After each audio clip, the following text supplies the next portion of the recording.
Good evening, friends. Welcome to my channel career कौशल्यान. यहाँ पे आपको career related, exam related updates at the same time जो सबसे इम्पॉर्टेंट है वो है career counselling, career consultation on the basis of psychometric tests मिल जाएंगे. तो आज मैं डिस्कस करने वाली हूँ एक बहुत अच्छी वैकेंसी निकली है, वो है इंजीनियरिंग प्रोजेक्ट्स इंडिया लिमिटेड में. ये गवर्नमेंट ऑफ इंडिया एंटरप्राइज है और वहाँ पे बहुत डिपार्टमेंट्स में जैसे कि इंजीनियरिंग और लीगल में निकला है. लीगल के जो स्पेसिफिकेशंस है वो मैंने अपने चैनल कोर्ट कौटिल्यन में डिस्कस किया है और यहाँ पे मैं डिस्कस करूँगी जो रिमेनिंग डिफरेंट डिपार्टमेंट्स हैं, इंजीनियरिंग बेस्ड डिपार्टमेंट्स के ओपनिंग्स के वैकेंसी ओपनिंग्स के बारे में. आपका फर्स्ट है assistant manager civil, assistant manager electrical, assistant manager mechanical, assistant manager finance, assistant manager legal. Assistant manager civil में 11 वैकेंसीज़ है, असिस्टेंट मैनेजर इलेक्ट्रिकल में 4 वैकेंसीज़ है, असिस्टेंट मैनेजर मैकेनिकल में 3 वैकेंसीज़ है और असिस्टेंट मैनेजर फिनांस में 3 vacancies है. Eight the same time assistant manager legal में 1 वैकेंसी है. तो जो रिक्विजिट क्वालिफिकेशन है इस एग्ज़ाम के लिए वो है BE/BTech और AMIE और equivalent qualification in civil, electrical, mechanical, electrical and electronics and telecom और अदर इक्विवेलेंट मिनिमम 55%. फिर से मैं बताती हूँ, जो लॉ रिलेटेड है क्वालिफिकेशंस एंड स्पेसिफिकेशंस, उसके लिए आप मेरे चैनल कोर्ट कौटिल्यन में चले जाइए, उसमें आपको डिटेल्स मिल जाएगा. इसमें मैं डिफरेंट और दूसरे डिपार्टमेंट्स के बारे में डिस्कस करूँगी.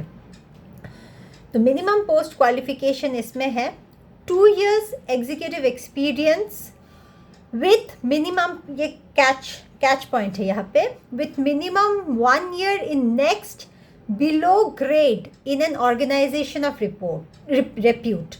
That means आपका मिनिमम 2 years का एक्सपीरियंस, पोस्ट क्वालिफिकेशन एक्सपीरियंस तो होना ही है और 1 year उसके जो इमीडिएट नीचे के लेवल का जो ग्रेड है उसमें 1 year का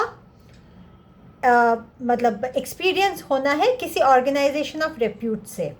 अगर आपके पास ये नहीं है तो आप in case of other than government organisation, अगर आप उस गवर्नमेंट ऑर्गेनाइजेशन के नहीं थे, then the gross drawn remuneration should not be less than ₹3,60,000 per annum in his her last current organisation. इसका एज लिमिट है 32 age on date 28 February 2025. Next category जो है वो है मैनेजर ग्रेड 2 सिविल, उसमें 6 वैकेंसीज़ है. मैनेजर ग्रेड 2 इलेक्ट्रिकल, उसमें 3 vacancies है.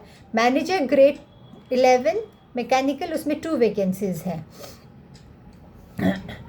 इसमें आपका अब और एक चीज़ देख लीजिएगा, जब आप ओपन कीजिएगा north eastern region, eastern region, western region, northern region, उन सब का अलग अलग से डिवीज़न दिया हुआ है. अगर मैं उसको अभी डिस्कस करने जाऊंगी तो ये वीडियो बहुत लेंथी हो जाएगा, तो उसको मैं नहीं कर रही हूँ. मैं ओवरऑल आपको बता रही हूँ ताकि ये वीडियो देख के आप जान जाएं कि आपको इसमें अप्लाई करना है कि नहीं है, तो आप आगे बढ़ सकते हो. तो उस जो नेक्स्ट है इसके लिए आपका सेम वही क्वालिफिकेशन है और यहाँ पे experience, post qualification experience same उसी स्टाइल से 4 years एग्जीक्यूटिव एक्सपीरियंस और 2 years किसी नेक्स्ट बिलो ग्रेड किसी ऑर्गेनाइजेशन ऑफ रेप्यूट में. सेम अगर आप किसी गवर्नमेंट ऑर्गेनाइजेशन से नहीं थे तो आपका मिनिमम जो रेम्यूनरेशन था that should not be less than 4,80,000 per annum in his her और हर करंट ऑर्गेनाइजेशन. इसका एज लिमिट है 35. थर्ड है आपका manager grade 1 civil 8 vacancies, manager grade 1 electrical 2 vacancies, manager grade 1 legal इसमें नहीं डिस्कस करेंगे. इसके क्वालिफिकेशन सेम है और वही चीज़ एक्सपीरियंस जो है 6 years है पोस्ट क्वालिफिकेशन एग्जीक्यूटिव एक्सपीरियंस, और 2 years next below grade in an organisation of repute. और यहाँ पे आपका हो गया जो रेम्यूनरेशन है, in case it's not an government organisation, तब 6 lakhs पर एनम होना चाहिए, और इसका एज लिमिट है 37। और लास्ट जो है आपका सीनियर मैनेजर सिविल, 3 वैकेंसीज है, senior manager electrical 1, senior manager electrical 1, same qualifications है। और यहाँ पे आपका जो रहता है कि minimum experience 9 years post qualification executive experience with 2 years in next below grade in an organisation of repute.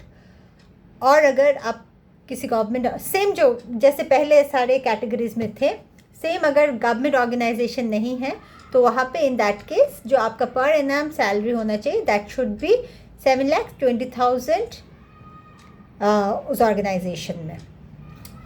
बाकी इस जॉब में बहुत सारे बेनिफिट्स है, जिसमें से एक ये बेनिफिट है कि आप अगर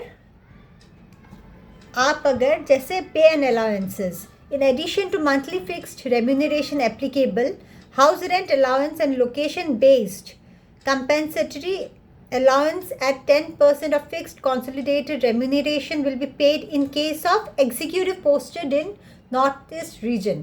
तो नॉर्थ ईस्ट रीजन के लिए कुछ फैसिलिटीज़ है।